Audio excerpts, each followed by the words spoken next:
À l'heure du blocus de janvier, le campus de la Plaine avait des allures de Champs-Élysées en plein été, le soleil en moins. Pendant une journée, les meilleurs cyclistes de la spécialité se sont disputés la victoire sur un parcours atypique et technique. Ça paraît un peu comme une course VTT. Je pense que c'était assez vallonné, c'était assez technique.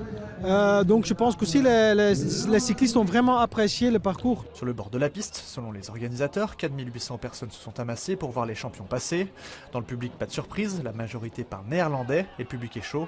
Normal, le trophée AP Assurance ou DVV Trophée est l'une des 3 plus grandes courses du monde. Et puis au nord du pays, le cyclocross c'est quasiment une religion. Le cross, ça c'est plus que juste la course.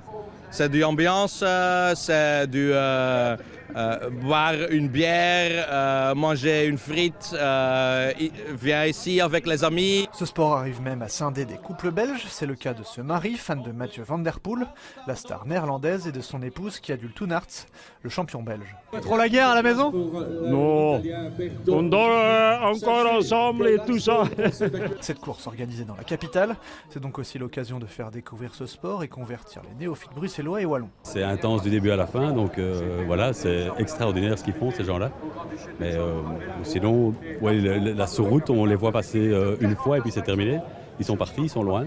Donc ici, on les voit passer plusieurs fois, donc on voit l'effort du début à la fin. Et parmi les meilleures nations, il n'y a pas que les Belges, il y a aussi les Néerlandais qui réalisent un doublé. Chez les femmes, c'est Céline Del Carmen Alvarado qui s'impose toute heureuse. Je